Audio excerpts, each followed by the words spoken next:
Bismillahirrahmanirrahim. Assalamualaikum warahmatullahi wabarakatuh. Alhamdulillahi ma'na rabbi ya khair rabb. Wa wasitatna al-musyaffa' abduhu al-muntakhab. Allahumma salli wa sallim ala sayyidina Muhammadin salatan taghfiru biha jami'an dhunub wa ala alihi wa sahbihi wa tabi'ina wa man bihadihi muqtada. Asyhadu an la ilaha illallah wa anna sayyidana Muhammadan abduhu wa rasuluhu la nabiyya ba'dah. Amma ba'd. Santri Pondok Sanad yang dirahmati oleh Allah, puji syukur atas nikmat Allah yang senantiasa memberikan kita kenikmatan dalam bulan puasa ini. Semoga kita diberikan oleh Allah keikhlasan dalam melaksanakannya, karena puasa adalah solusi bagi banyak permasalahan kita. Dalam permasalahan ekonomi, Allah menjadikan puasa sebagai tambahan jalannya ekonomi, di mana THR, tunjangan hari raya, kita terima ketika ada di bulan Ramadan. Di mana juga di bulan Ramadan ada beberapa hal yang menjadikan pebisnis memutarkan ide bisnisnya, menjalankan hal yang lain. Seperti orang-orang yang nggak biasa jual kurma, mereka jual kurma di bulan Ramadan dan laris, Masya Allah.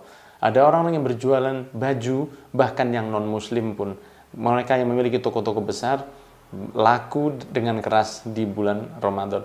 Dan masih banyak lagi. Sehingga solusi di bulan Ramadan ini tidak hanya masalah zahir, dan juga ada juga masalah solusi batin yang menjadikan kita lebih dekat kepada Allah Subhanahu wa taala.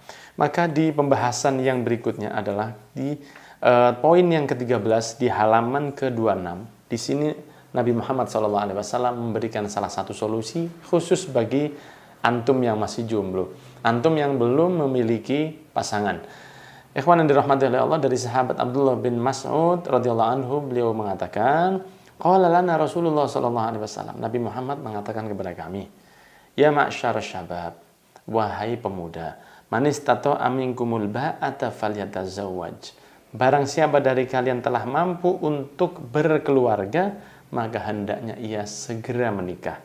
Fa innahu aghaddu lil basar. Karena itu sesungguhnya lebih aman, lebih menjaga dari pandangan, wa ahsanu lil farj, dan lebih menjaga dari perbuatan perzinahan. Wa man lam yastati, dan bagi antum, bagi kalian, kata Rasul, yang belum mampu untuk melaksanakan pernikahan, belum siap untuk mengarungi bahtera pernikahan, fa alaihi bisaum fa innahu lahu wija. Hendaknya kalian berpuasa, karena kata Rasul SAW, fa innahu lahu wija, sesungguhnya di dalam puasa ini ada al-wija, yaitu kendali atau tali yang mengekang seseorang dari perbuatan bermaksiat. Hal ini adalah hadis yang sifatnya muttafaqun alaih.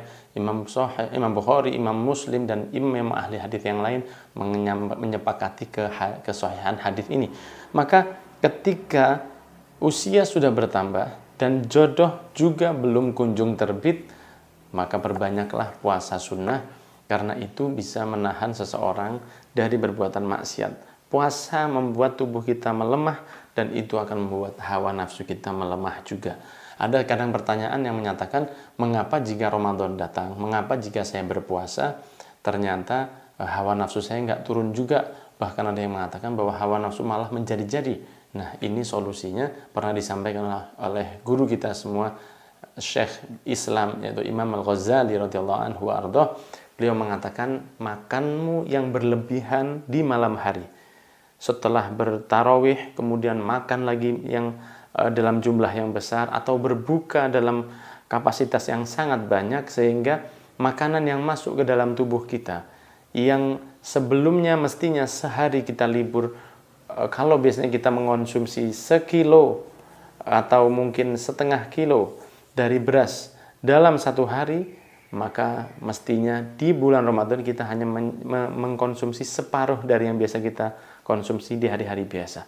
Akan tapi seringnya di malam hari kita makan juga makanan-makanan yang berlebihan. Ingatlah hewan yang dirahmati oleh Allah, ketika perut kita kosong selama siang hari di bulan Ramadan, perut kita istirahat sehingga pencernaan memiliki kemampuan untuk mencerna dan memaksimalkan gizi dan vitamin yang ada lebih baik dibanding hari-hari biasa. Maka apa yang akan diberikan kepada kita dari makanan yang bergizi, dari kesyahwat atau kekuatan, akan lebih baik daripada hari-hari sebelumnya, di mana perut kita selalu dijejali makanan selama 11 bulan. maka Ramadan menjadikan pencernaan kita lebih baik. Dengan pencernaan yang lebih baik, maka dia akan membagikan kekuatan lebih baik juga. Maka jangan kaget jika di bulan Ramadan terkadang hawa nafsu kita tetap seperti sebelumnya.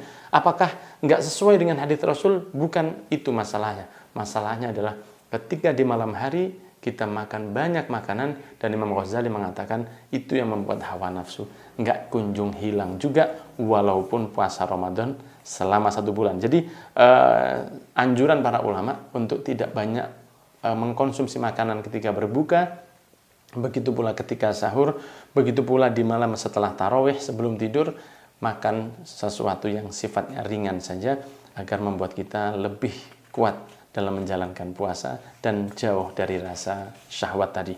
Kemudian di poin yang berikutnya, ya, poin ke-14, puasa adalah bulan yang penuh ampunan, di mana Nabi Muhammad SAW mengatakan, man shoma ramadhana imanan wahtisaban ghufira lahu ma taqaddama min dhanbih, di sebuah hadis muttafaqun alaih yang sifatnya disetujui oleh semua ahli hadis tentang kesahihannya. Man shoma, barang siapa berpuasa Ramadan imanan, dengan penuh iman, wahtisaban, dan penuh harapan, penuh keinginan untuk mendapatkan ganjaran dari Allah, penuh keyakinan untuk mendapatkan pahala besar dari Allah, ghufira lahu ma taqaddama min dhanbih, akan diampuni segala dosanya yang pernah ia lakukan sebelumnya. Ini adalah salah satu kabar gembira dari Nabi Muhammad Al-Bashir yang suka memberi kabar gembira, karena ampunan itu adalah sesuatu yang sangat kita harapkan di yaumil qiyamah. Ketika kita tidak memiliki apapun, kita berhadapan dengan Allah, dilihat seluruh manusia yang ada sejak Nabi Adam hingga akhir zaman, di mahsyar kelak, di hari hisab. Dan saat itu yang kita butuhkan bukan kekayaan, bukanlah rumah yang mewah, bukanlah jabatan yang tinggi. Satu yang kita harapkan saat itu, Allah yang memberi ampunan kepada kita, ghufranud dzunub, mengampunan dosa kita, itulah yang paling kita harapkan. Dan Nabi Muhammad SAW memberikan kabar gembira bagi orang-orang yang berpuasa, mereka nggak akan merasa takut di yaumil qiyamah, karena ghufira lahu ma taqaddama min dhanbih, sudah diampuni dosa-dosa yang lalu dari amal-amal mereka. Kemudian yang berikutnya adalah bahwa Nabi Muhammad SAW telah mengatakan di dalam sebuah riwayat Ibn Majah, di poin yang ke-15 di halaman 28, Nabi Muhammad SAW mengatakan, lau ta'lamu ummati ma fi Ramadan latamannau an takuna sanatu kulluha Ramadan. Rasulullah bersabda, lau ta'lamu, seandainya umat saya tahu, ma fi Ramadan, apa yang disiapkan Allah di dalam bulan Ramadan, latamannau, mereka semua akan berharap, antakuna sanatu, akan jadi seluruh tahun 11 bulan sisanya juga menjadi kulluha Ramadan, semuanya Ramadan. Kenapa? Karena ada, saya catat di sini, yang dinamakan dengan oksigen Ramadan.